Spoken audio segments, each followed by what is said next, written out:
So the thing that we are going to learn today is John Taylor theorem. So before getting into the topic, we will see about what is called as a regular octahedral complex. So the six coordinated complex, whenever your coordination number is 6, automatically we say that the complex is octahedral. So when the six coordinated complexes are called are said to be, or we can say it as like this, are said to be what regular octahedral complex only if all the six distances between all the six distances between the metal and ligand are equal. Or in other words, according to this John Taylor theorem, we can define this regular octahedral complexes as um, if the arrangement, okay, if the arrangement of arrangement of electrons in T2G and EG set orbitals, okay, EG set orbitals, I can say simply, or symmetrically filled.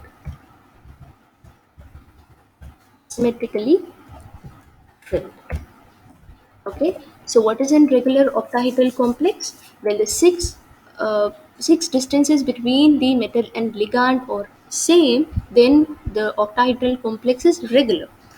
Or in other words, if the arrangement of the electron in T2G and EG sets are symmetrically filled, then we can say the complex as regular octahedral complexes. Right. So symmetrically filled refers to what? That can be said as it is completely filled, completely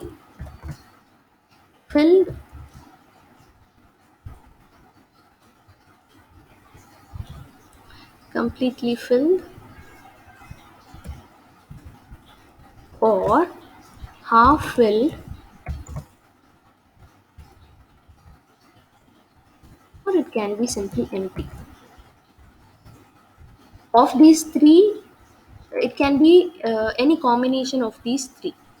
Whenever the T2G and EG orbitals are symmetrically filled, we say that the complex is said to exhibit a regular octahedral geometry. If the arrangement of this electron, okay, arrangement of electrons in T2G and EG is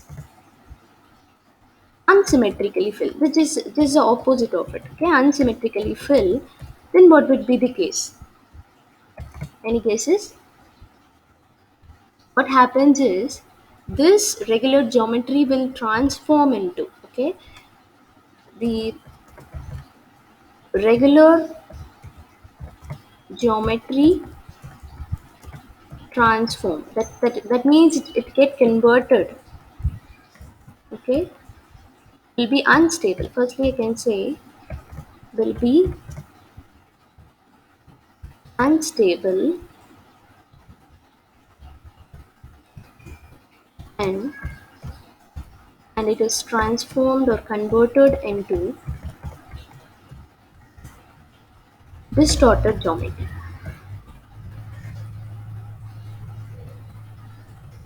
Geometry. It becomes unstable, and it would be converted into what? It will be the regular octahedral geometry will be converted into distorted geometry. Okay, so such distortion is called as, okay, such kind of distortion is referred to as tetragonal distortion. Okay, it is called as tetragonal distortion. Why it is called as tetragonal distortion? because when we view this complex from z axis, it appears to be as a tetragon. Okay, that is a reason why this distorted geometry is called as tetragonal distortion. See, actually, there are two types of tetragonal distortion. The first one is um, the first one is tetragonally elongated. Okay, tetragonally elongated, distorted octahedral complex.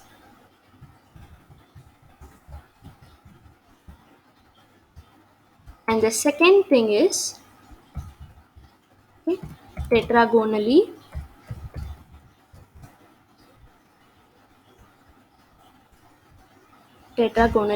compressed, compressed, distorted octahedral complex. Right? So in this case, in tetragonally elongated distorted octahedral complex, the axial, okay, we'll just show you the image. The axial ligands, or I can say it as, yes, axial bonds, are longer than the equatorial ones.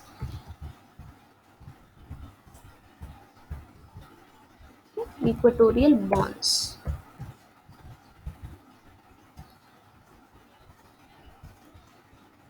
And this one, tetragonally compressed distorted octahedral complex. Here the equatorial bonds are elongated. Okay, here the equatorial bonds are longer than the axial bonds. Hope you understand. I will just show you the picture. As you can see, this the central thing is the regular octahedral geometry. Why we say it as a regular octahedral geometry? Because all the six ligands around the metal or at the or placed at the equal distance. Okay. When there is an unsymmetrically filled T2G and EG cell, this regular geometry will be converted, or it will be distorted to form two types is two types is of distortion. First one is elongated, and secondly you can have it is compressed. This is the first case, a tetragonally elongated octahedral distortion. Here you can find this axial bonds are longer than these equatorial bonds, whereas here the equatorial bonds are longer than the axial bonds. So that is the important thing. Okay, so the next thing that we're going to learn is this is just an intro part. Okay, the next thing is the statement of this theorem. Statement of John Teller, John Teller theorem, or John Teller distortion, you can say. Right, that is what we are going to see now. Any non-linear means other than linear geometry, all other things are called as non-linear. Octahedral is a non-linear complex. Okay, non-linear molecules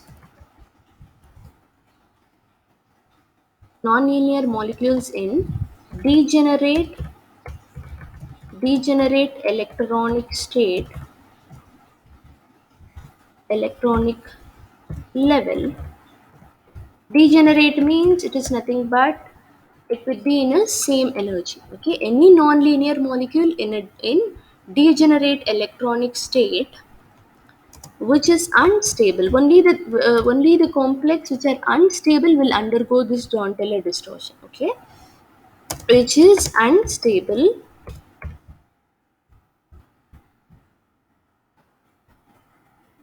will undergo will undergo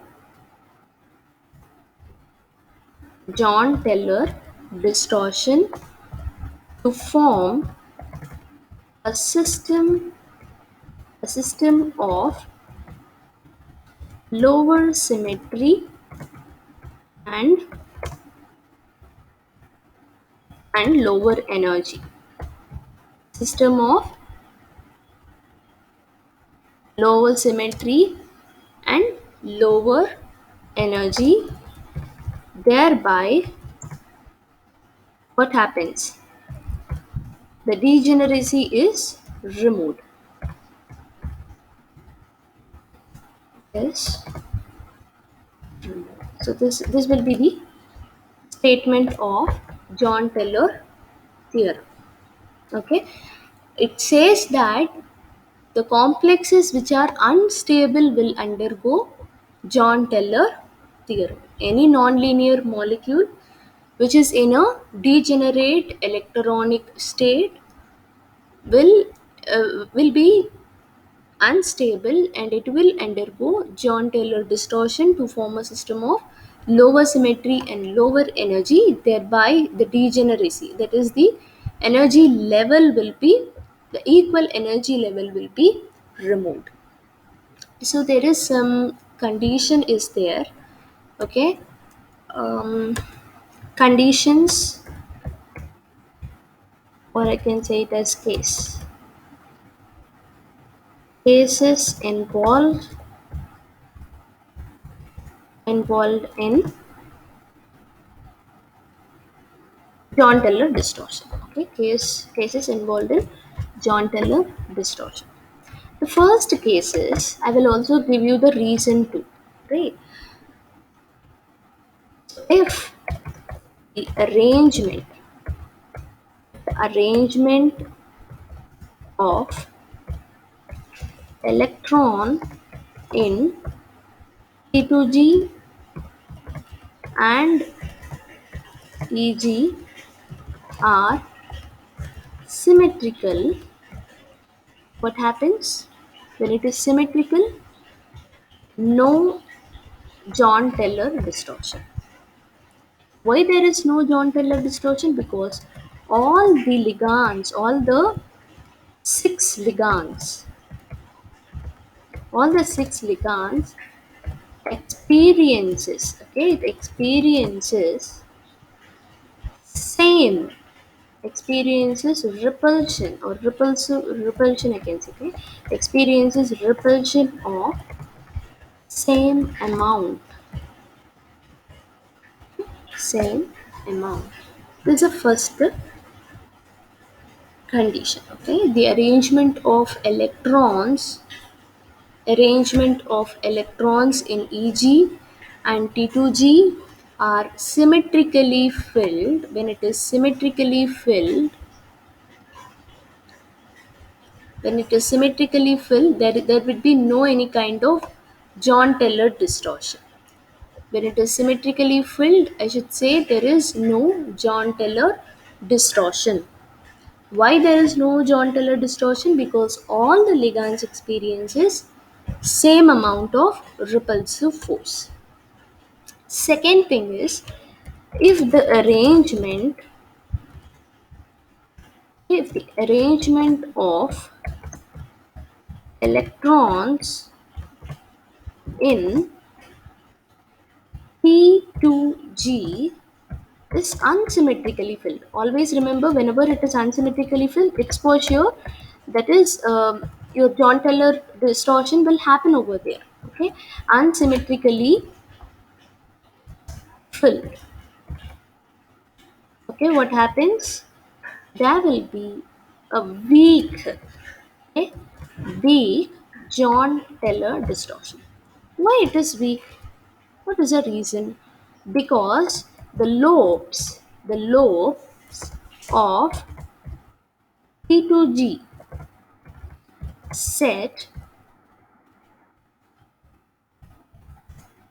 it lies in between, okay, in between the approaching approaching ligand. Okay, it lies in between the approaching ligands.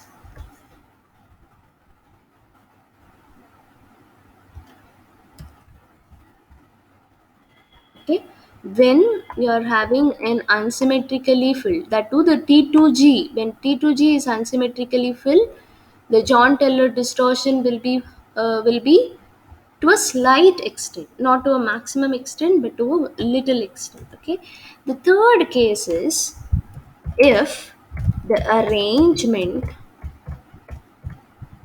if the arrangement of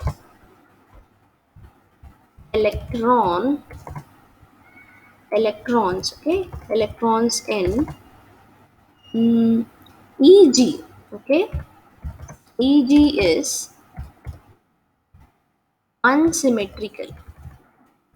unsymmetrically filled. What happens? It will have a very strong John Taylor distortion.